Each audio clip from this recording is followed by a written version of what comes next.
Hey everyone, I wanted to go ahead and record a lecture, more of, I guess, a discussion with myself. um, but I want to go over Patrick Hopkins' Gender Treachery and then Debra Satz's Markets in Women's Sexual Labor with you all. So Hopkins is a really interesting piece. He starts with sort of an allegory about in his younger years, girl was used as an insult that was school appropriate. So like not a curse word or a dirty word. And girl, he came to understand, signified a failure of masculinity, a failure of living up to a gendered standard of behavior and a gendered standard of identity. And so he talks about homophobia, both from a sort of linguistic standpoint and then also from a theoretical standpoint about its root causes. And he talks about specifically gender treachery, which is a gender traitor is anyone who violates the rules of gender identity or gender performance. And it can be somebody who rejects or appears to reject the criteria by which the genders are differentiated. So this occurs most commonly as like homophobia or homosexuality, bisexuality, cross-dressing, and feminist activism, which is what your discussion was about last week. So feminist activism in the sense that its intention is the liberation for all and equality of the genders, meaning destroying the hierarchical power structure between male and female, superior, inferior. So I can see that connection with feminist activism as a form of gender treachery. And it's important to note that Hopkins says that personhood is critically linked to the influence of gender categories under which an individual develops. And so gender as a binary system presents challenges of homophobia because homophobia or gender treachery are an embodiment of this violation of what we think we know about a binary system, right? And so homosexuality and gender treachery in general are threats to masculinity. And Hopkins does a really good job of differentiating between homophobia and heterosexism. Heterosexism is a more political situation in which heterosexuality is perceived as natural, moral, practical, and superior to any non-heterosexual option. So that heterosexism is similar to racism or classism. And it's interesting that culturally, linguistically, we tend to focus more on the word homophobia, which would indicate more of a mental health term, like claustrophobia or agoraphobia. So a fear of some sort. But Hopkins argues that this is a mischaracterization of homophobia because claustrophobic and agoraphobic people and people with fears don't tend to attack, like verbally assault or physically assault the object of their fear. So it's more of like an instigated anger rather than a phobia. But he ends up sort of settling on the fact that homophobia is a product of institutional heterosexism and gendered identity, so they are very closely related. But for him, He tends to focus more on homophobia just because it's more culturally accessible and understood by more people. And so he talks about the foundations of homophobia. One is the repression hypothesis, which is that uh, men are homophobic when they are actually experiencing their own repressed homosexuality. Um, and then he gives the irrationality or ignorance hypothesis, which is that homophobia is an irrational fear based in ignorance and resulting from social training. And so he goes on to talk about how, like, for example, a little boy in a rural area grows up and his parents are joking and using lots of offensive language and slurs, and he grows up to be rewarded for using those slurs to the point that even when he's outside his own home, when he uses it, he feels a sense of internal reward for feeling those ways. So it's basically just talking about cultural conditioning and how there's a balance between sort of a nature and nurture dynamic. And so he talks about how this kind of ignorance and learned homophobia tends to characterize homophobia as learned but completely irrational, unfounded, arbitrary, ignorant, counterproductive, and dysfunctional. But he argues that homophobia has functional characteristics, which leads him into the political response hypothesis. And he says on page 177, queers are a genuine political threat to heterosexuals and really do intend to eliminate heterosexual privilege. Homophobia, therefore, is a rational political response. So it's this framing that the act of queer liberation not only seeks equality, but seeks to dismantle the systems by which those who are morally righteous, i.e., male, white, cis, hetero people. So it would demolish the system by which the privilege for these people is generated rather than simply providing equal rights to all groups. And also on 177, he says, all of the primary institutional sites of power that have maintained patriarchal domination, the state, the church, the family, the medical profession, the corporation, are being challenged from without by queers who do not want merely to be accepted or tolerated or left alone, but who want to dismantle heteropatriarchal society and build something different in its place. And so homophobia is a rational, functional response to this perceived threat. And then Hopkins admits that, even the political response hypothesis accounts for only some homophobia and maybe even relatively few compared to the other causes that he discusses.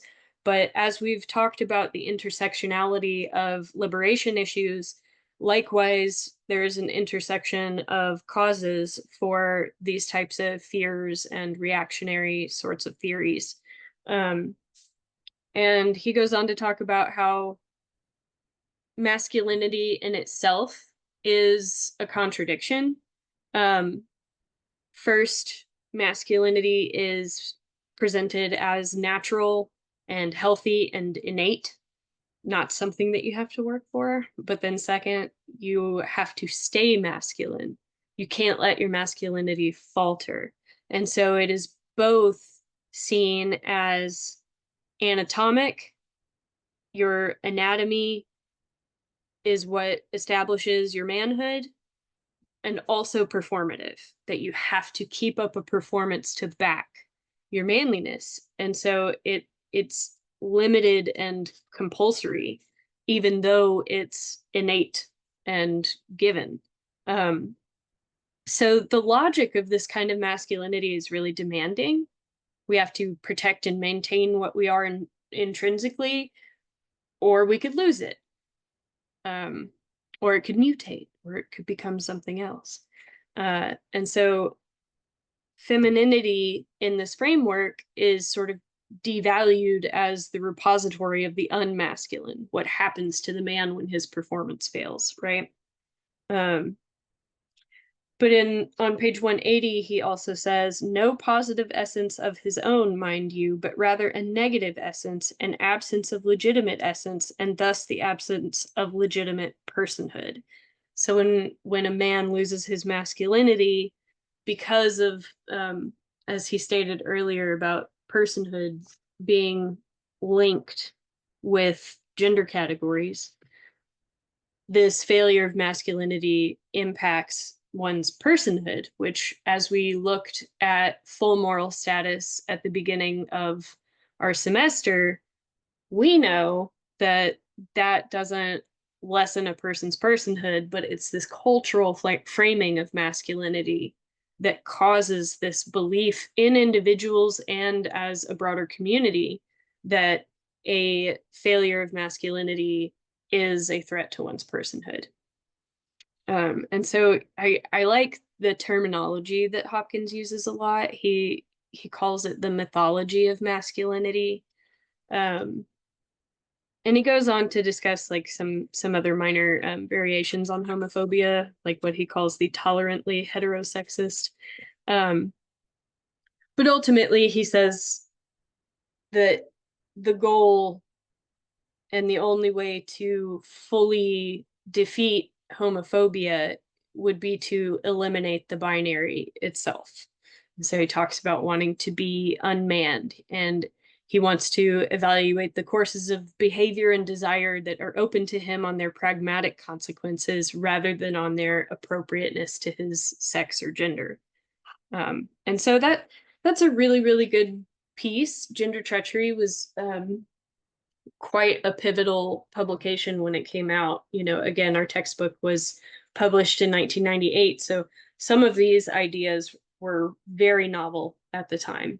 And I think Hopkins does a really good job of introducing us to the ideas of the gender binary. And then next, I wanted to talk about a reading from week 13 this week. And it's Debra Satz's Markets in Women's Sexual Labor. Pull up my notes here.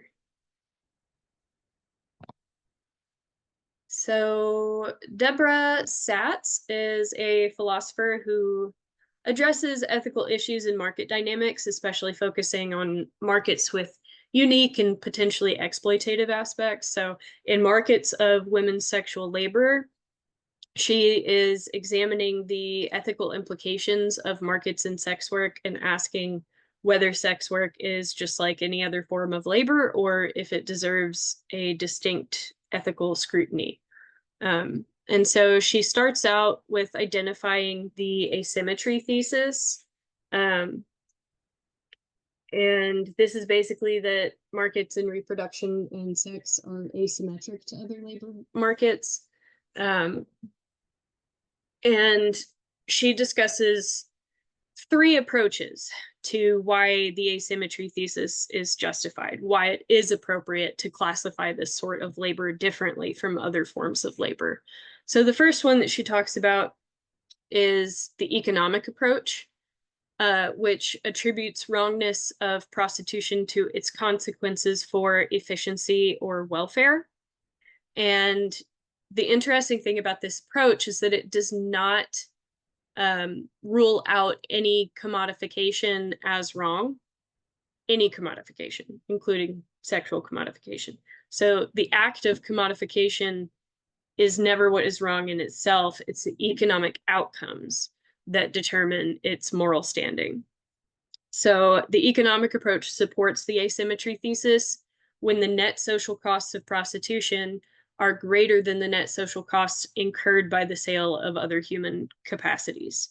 So third-party costs to prostitution are typically what she calls moralisms, and these are not morality in a truth sense. It's more our preferences about moral issues. So the third-party cost of prostitution is just that many find the practice to be morally offensive. And Satz provides 3 objections to this approach. First, the economic approach ignores the background system of distribution. So like what context in which it is occurring can affect its moral legitimacy. Second, it can't make sense of the distinction between the goods of my person and my external goods, which is an important distinction to make because one has a direct effect on my body, the other might not. And then 3, commodification of certain relationships, such as citizenship or friendship, changes the nature of the goods themselves, so that the sanctity of a friendship is somehow violated when it is paid for and created as a transaction. The next approach that she talks about is the essentialist approach. So this is basically that prostitution is not wrong simply because it causes harm. It says that prostitution itself constitutes a harm. So the sales of sexual labor are wrong because they are inherently alienating or damaging to human happiness. She says on 286, the realization of women's selfhood requires on this view that some of the capacities embodied in their persons, including their sexuality, remain market inalienable. Part of the reason that they say this is that they believe signs of intimacy and affection could become detached from their usual meaning. And commodification of sex is an assault on personal dignity and reduces the prostitute to the status of a thing, which she calls the degradation objection. And her primary objection over the essentialist approach is that most of the issues that they give with their theory is that regulation could alleviate them. So we don't have to accept it as morally wrong in order to regulate and fix the harms that are caused by it. So that's essentialism doesn't actually require illegality. And then the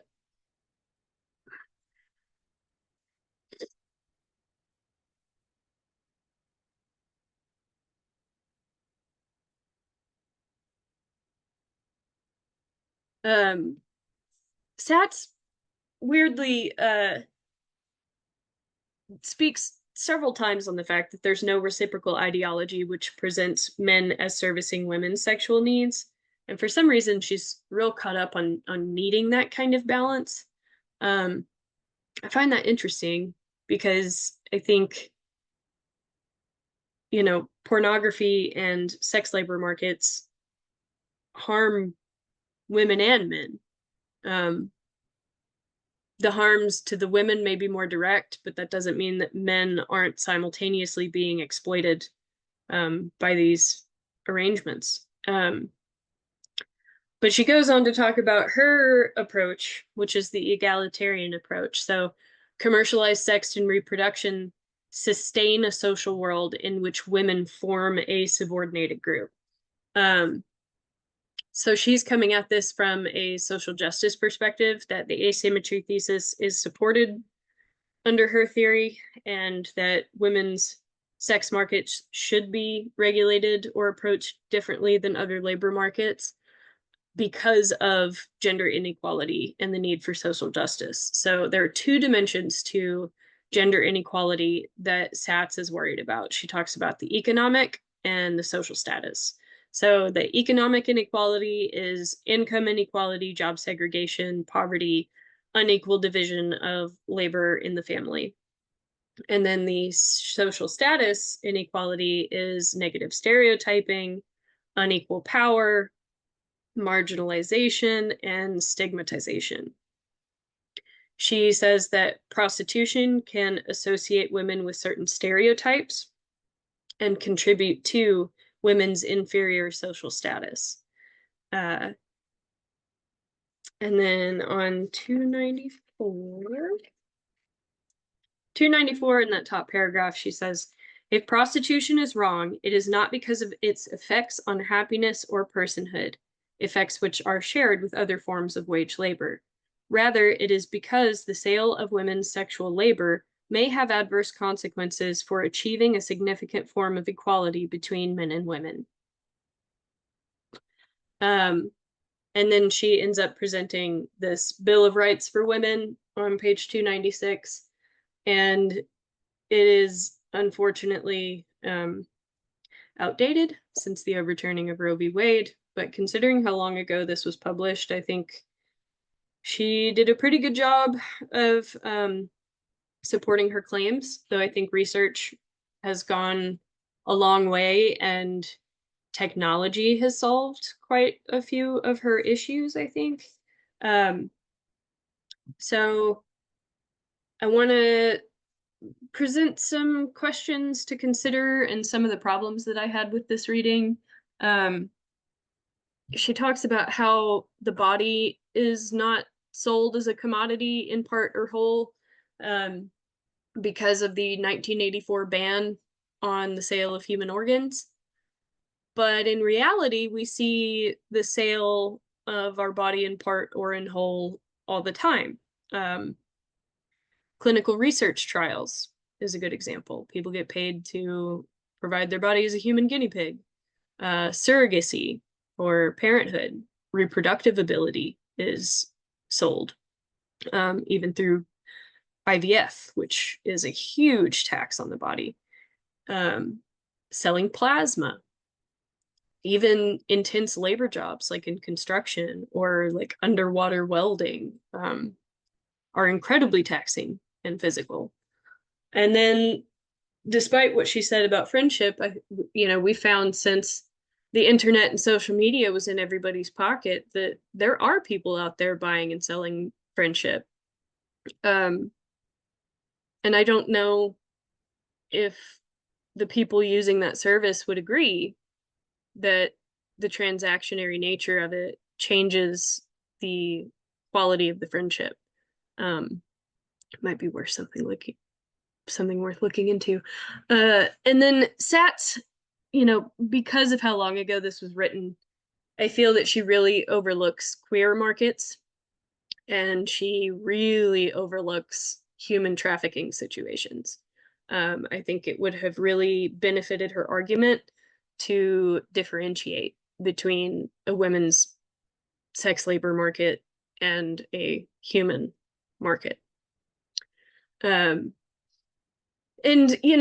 as capitalism has shown again and again and again, there will always be somebody who capitalizes on any social demand for a product or service. So is an outright ban on prostitution more harmful than regulating transactions in a way that promotes safety? I think that's kind of a no-brainer at this point. Harm reduction has been achieved through online markets such as OnlyFans. And this begs the question, does the removal of the pimp and its hierarchical industry implications change Satz's appraisal of prostitution? She focuses a lot on perceived inferiority. Yet the reality of much of prostitution is that men wish to be dominated on the basis of race, gender, economic status, etc. So why does Satz believe that the social justice on the broader scale trumps the significance of the intimate justice when both parties are consenting?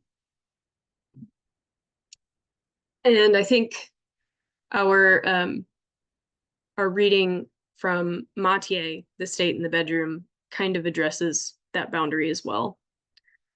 And in her framing of prostitution as reinforcing this stereotype of women as inferior, are pimps not likewise inferior among men? Um, I'm sure that there are a close circle around them that believe that they're the man and they handle their life and they're accomplished and whatever. But the broad social view of a pimp is likewise demeaning. So, how broad is the social context that determines the utility of status inequality? Um, that's sort of a difficult question to answer, but it's one that I want y'all to consider. And then what about IVF? We're going to talk about that in our discussion forum this week. IVF has commodified the act of conception and reproduction, which has sort of the opposite effect of procreative liberty as, say, abortion. So we're entering this realm of the intersection between government and public policy and the autonomy afforded us in health decisions, because when and how we have sex is a health decision. So your discussion this week is going to really push you to think about the ethical challenges of the contemporary landscape of human enhancement technologies like in vitro fertilization. And IVF is the example that we're focusing on, but human enhancement technologies are everywhere at this point. I'm even a cyborg. I have an ear implant, silicone jack that replaced one of my inner ear bones because I lost the hearing in my left ear. So the ethical implications of these changes that we're making are really where we're going with our discussion this week. But also on the impacts, especially gendered impacts and women's autonomy in healthcare. So that is what I have for you today. I want to thank you guys for staying dedicated. I know that this has been a tough semester for a lot of us, but we're getting through it. I know that these are heavy topics, especially acknowledging that America had eugenics programs in 33 states that went on to inspire the Nazi Party. And we are still feeling the impacts from those programs, and most people don't seem to know about them. But, these are heavy topics, and I know sometimes it's hard to motivate ourselves to look at them. But, I became an activist when I was 18. I was heavily involved in the Occupy movement, and I was operating on a misconception of the world because I didn't know how much of this was going on around me, how much of, these problems that we think of as antiquated, how contemporary they continue to be. And so the goal of this course has really been to provide you with a more realistic image of reality and encourage you to engage with it, to be involved, whether it's through research, education, art, whatever the case may be. But you guys have been awesome so far. We're coming up on Thanksgiving break, and we have a little less than a month until our final is due. And we're going to power through it. If you guys need any help, if you need deadline flexibility, if you need anything at all, I'm here for you. And y'all have a great rest of your week.